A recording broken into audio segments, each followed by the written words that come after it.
imagine two Georgian citizens, let's say girls. One is raised and born in Javakheti and one in Kvemo Kartli. And they meet in Russia.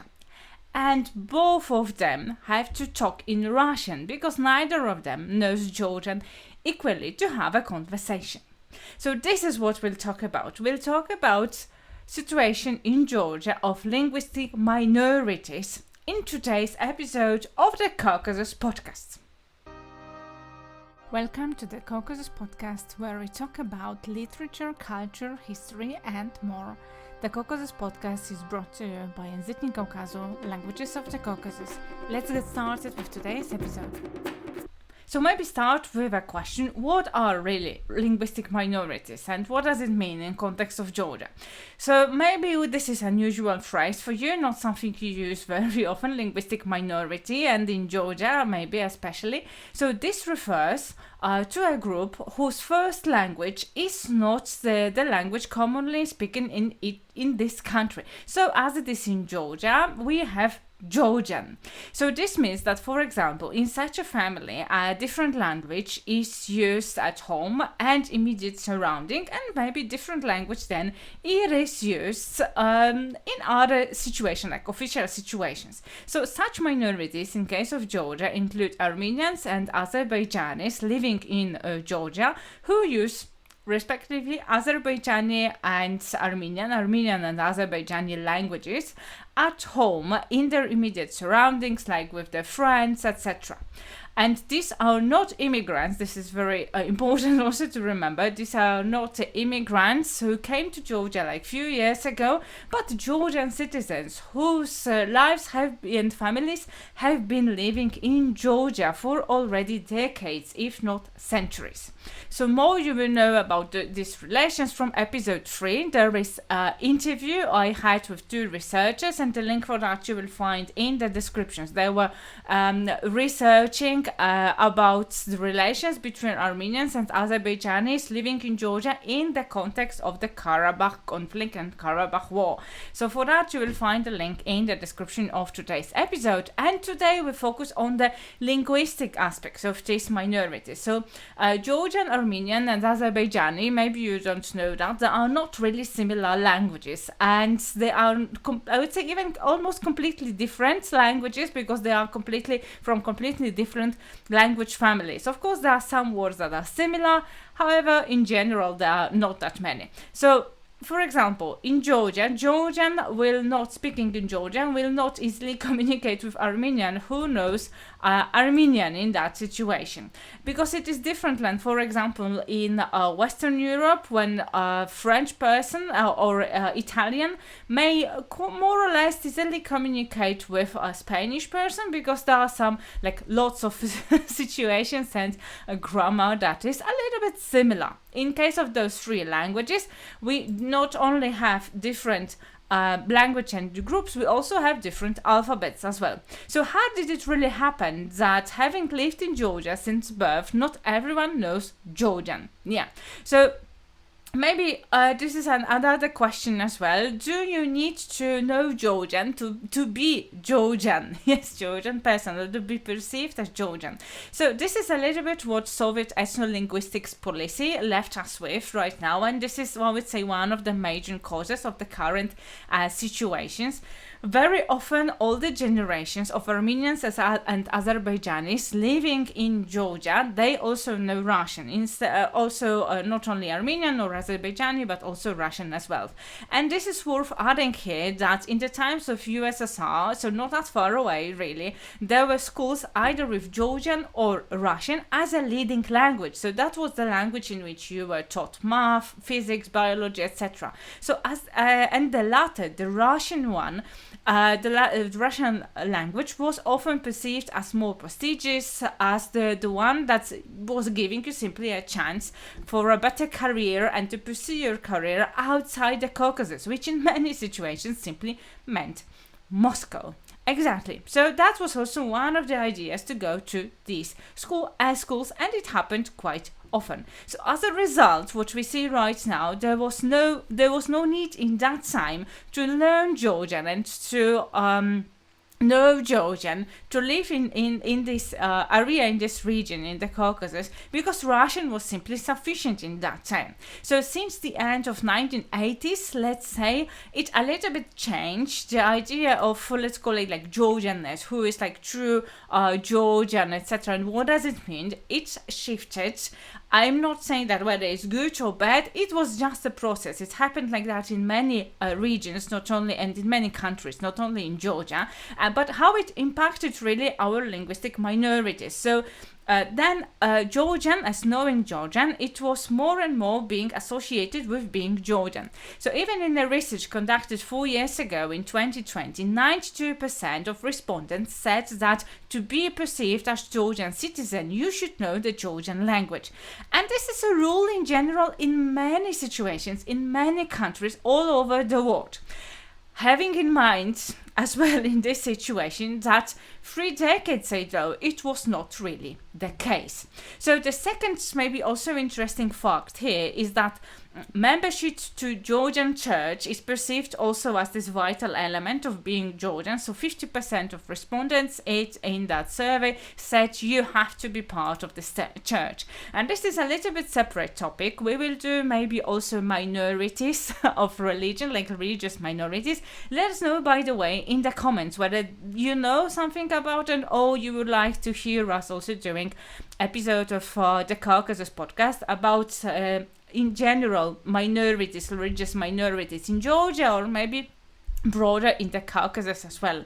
So representatives of minorities, if they don't know the language, they may be as well, having in mind those responses, perceived as not being full like Georgian citizens and not treated equally on the equal basis as Georgians speaking Georgian and being part of the Georgian church, which generates different situations about which we will tell you, and I will tell you in a second. So sometimes it leads also to that those communities of language minorities becoming like closed in themselves, not really open and not really having lots of chances as well to participate in state's life. So maybe now it is a question that you're asking, say, okay, but they are living in Georgian, so why don't they learn Georgian as such? So maybe why those 2 girls that we have started with, the one born and raised in Javakheti and the one in Kvemo Kartli, from the beginning would not simply, yes, it is on purpose, simply learn Georgian, like at school, for example. Yes. So here are the participants of the campaign, How Did I Learn Georgian, come to us with the answers to those questions. So that was campaign organized last year, if I remember correctly. You will have a link to this campaign as well in the show notes for that. But more about campaign right now. So that was campaign organized with How Did I Learn Georgian, in which Armenians and Azerbaijanis, being Georgian citizens and living in Georgia, they are telling us what learning Georgian fluently, like whether it was difficult or not. Just a spoiler alert, they are in general saying that it was extremely difficult for them, even living in Georgia, and even if they were supposed just to learn it at school. So they are also, this is the part of what they say. So imagine this situation: if everyone in your home, at your home, speaks different language, most of your village or your community in the town is speaks different language, and only at school for a couple of hours you are being taught Georgian. So, and you have like no Georgian friends because majority of your friends are from this community that speaks different language. In general, to learn Georgian on a level that you are able to go to university and study at university and know in Georgian, obviously, so without any problems, it seems almost impossible, and the data show that it is almost impossible. So about the campaign, so the link to the campaign you can find in the article on our website, because each and every episode of the Caucasus podcast you have as well as the whole article on our website on języknikaukazu.pl. So you will find this link to the direct article as well in the show notes, in the description of this video. You can go there, you can watch it. I do encourage you, after listening and watching of this whole episode of our podcast today, you may go there and also listen what they speak and about which problems they speak, about what are their experiences as well. And just to add, we will just go right now into some data just to give you a broader perspective of how situation of the minorities, linguistic minorities, look in Georgia, and all the references, all the articles, all the studies that we mention here, and I mention here as well in this episode, you will find also in the article on our website. So if you want to learn more, not only what I'm telling you here, you can go to our website and you can read it on your own as well. Yep. So we have it covered. Yeah, you know right now that we have the past. It really impacts the situation, and maybe some additional data to that. So what does it look really, those minority situation, from the data perspective? So currently 49% of Armenians living in Georgia say they have basic or no knowledge of Georgian language, while in the level in the Azerbaijani communities it reaches to more or less 75%. Keep in mind what I said about like few decades ago, the policy that Georgian wasn't really needed language, and then it generated maybe to some extent the situation we have right now. And according to NDI research from 2022, so 2 years ago conducted, only 2% of minority representatives speak Georgian fluently. So fluently on the level that they can just use it on daily basis. They can go to any like municipality office and they can do whatever like official claims, etc., or they can study at university in Georgia. 2% we are talking about. So maybe let's compare it with the general census as well. We have the data from 2014, but looking at how the Caucasus looks right now, I would say this is more or less the scale that we have currently. So in Georgia, Azerbaijanis constitute 7% of all inhabitants of Georgia, while Armenians, this is 4%. So we are talking in those numbers of total 400,000 people out of 3.7 million living in Georgia, living citizens, the citizens living in Georgia for that time. So let's compare it maybe, because maybe those numbers look a little bit abstract for you. So 400,000 people. So this is the same as all the inhabitants of Bologna in Italy, or Brno. So Brno, this is the second biggest city in Czech Republic. Yes, so this is the amount of people and the numbers of people we are talking about who not really know Georgian and the language of the country they live in. So maybe the additional fact, because this is not really a simple answer to why they don't know, there's additional level to this. So where do those minorities live in Georgia? Because it also shows us a little bit of the situation. So let's look at this issue also even more broader. So in the case of Azerbaijanis, they largely live in Kvemo Kartli region. So this is next to the border with Azerbaijan, and it is in majority of the areas, this is agricultural area. So this is not like big hubs, IT hubs or industry, etc. No, we are talking about agriculture here. In case of Armenians, they often live or come from Samtskhe Javakheti region. This is area also next to the border with Armenia, and there is a big community of Armenians also living in Tbilisi. So living in a capital, obviously, as it happens in many countries, you can learn Georgian much faster. You have like bigger access to broader access to almost everything that you can say. So it is much easier for you to learn Georgian, to learn English, to have access to higher education, etc., than in comparison if you live in a small town or village where, for example, majority of, if not everyone, speaks Armenian. Yeah, so that is the reality. And this is why when we look at those language minorities, the community, let's call it the group of minority from Tbilisi of Armenians, this is a little bit different group than if we compare with Samtskhe Javakheti, for example. Additionally, or perhaps as a result from that, these are poor areas. So where this is what we look at the data right now.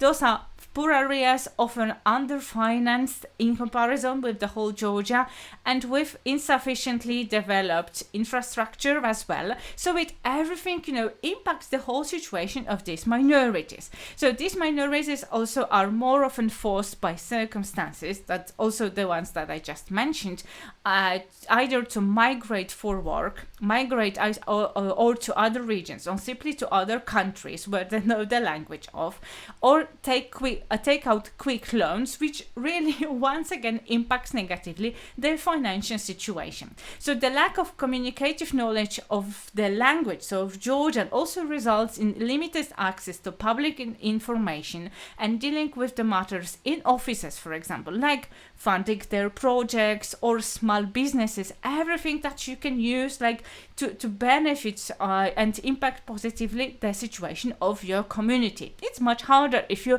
don't know what are the rules, you cannot understand the regulations and read the regulations, or even freely talk in the office, etc. Yes, or in the mayor's and municipality offices, etc.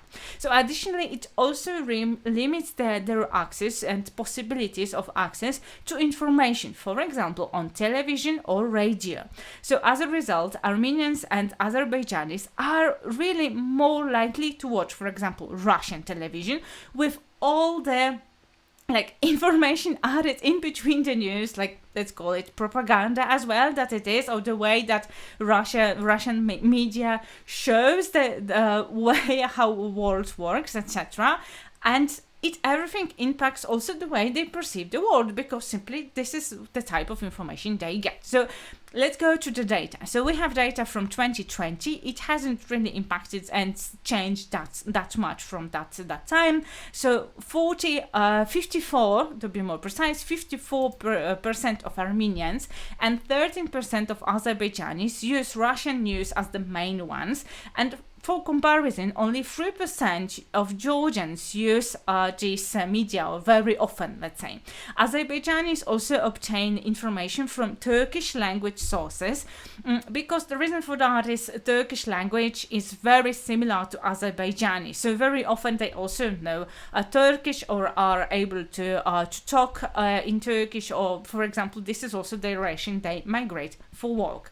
So maybe this is also one of the questions that just emerges in your head. So why they won't listen to English news? Because this is all over the world, everything is available. Yes, so here comes for this answer the data that we have. More than 70% of representatives of these minorities that we today talk about do not know, or know just basics of English. So the statistics, of course, are a little bit lower for the Armenians living in Tbilisi. So more Armenians living in Tbilisi know English. As we mentioned, that living in the capital, of course, it impacts also your chances for education as well. So how it really happens that they don't know English. So imagine a situation like that. You live in a country and you live in your community where everyone outside your community or everyone outside your region speak different language. Official language is different, and you are being taught that only at school.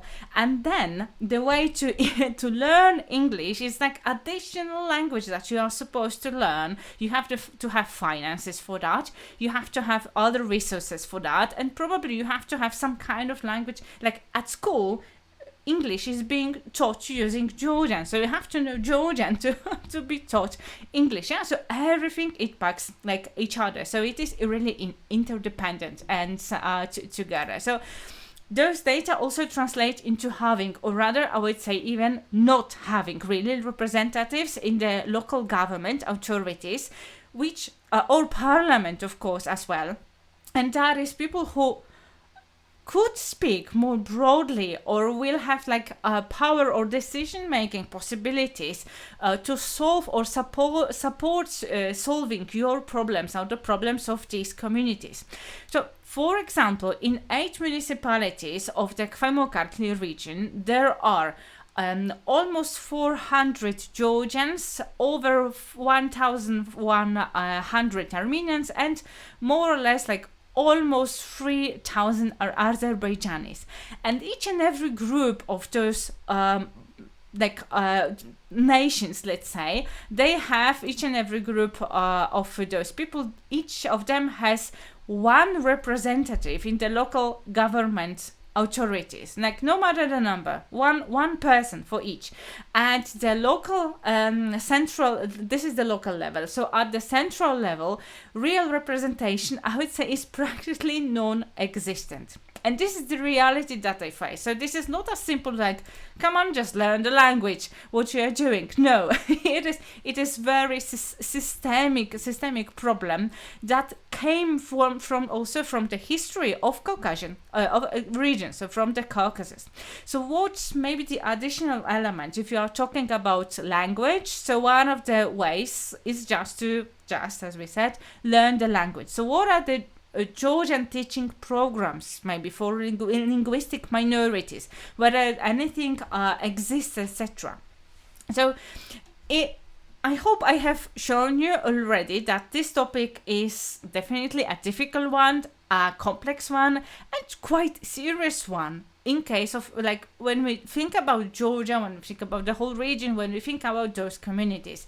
So let's look right now at what's happening to change the situation for the better.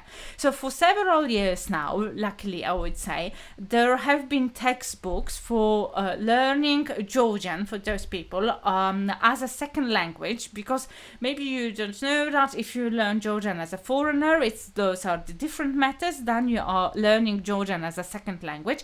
And also there have been teaching programs which were created for that time. And just to be honest, this is literally like few years, and for a few years there have been postgraduate studies for Georgian philologists and specialists in Georgian language on how to teach Georgian as a foreign language and on how to teach Georgian as a second language, because obviously you have to know how to do it in order to teach someone. Yeah, it is totally different than you teach Georgian to Georgians then.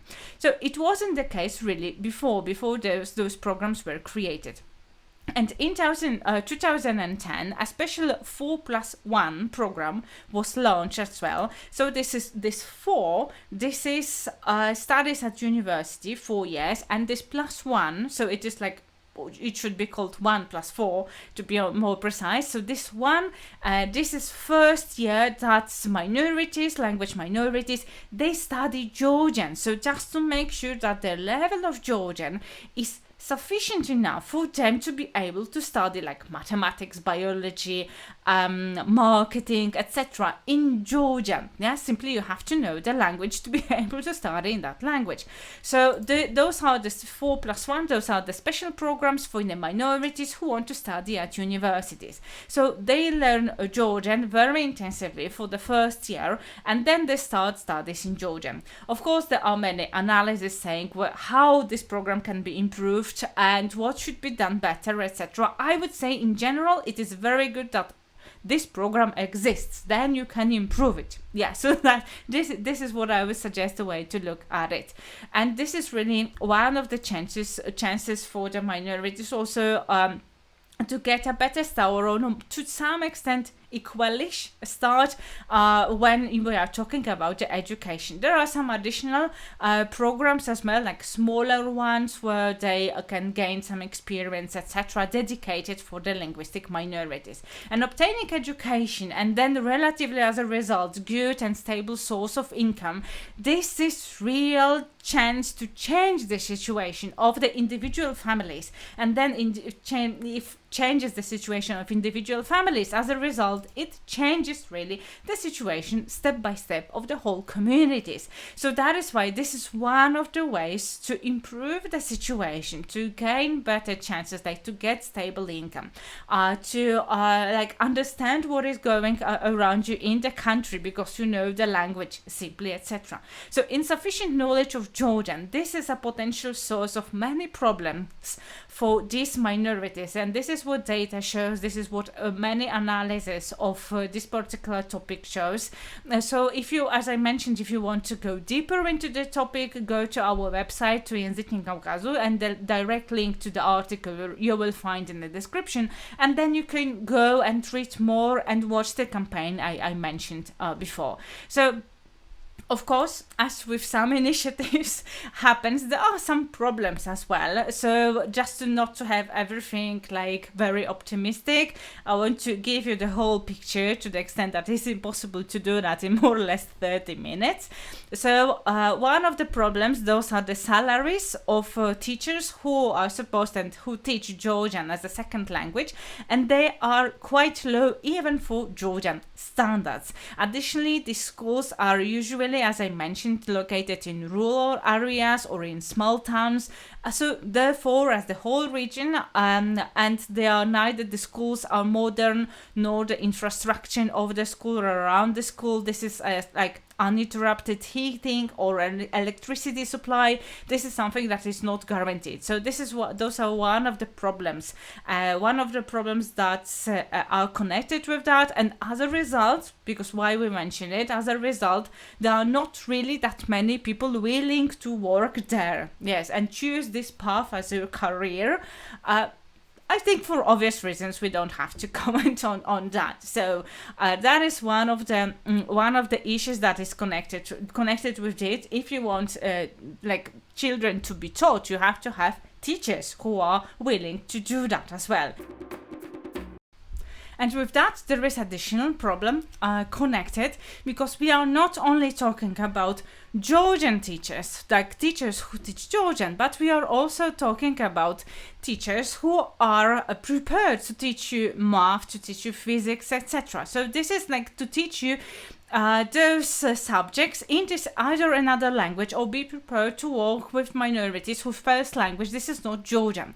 So all those informations about the teachers, this is also something that I collected during also, for example, my own research as well in the Caucasus, and during different interviews with such teachers who work in these areas as well. And those are the researchers that as well conduct for our publishing house, for Językiem Kaukazu, Languages of the Caucasus. So maybe this is also like vital information for you, how the situation really looks like and how complex it is.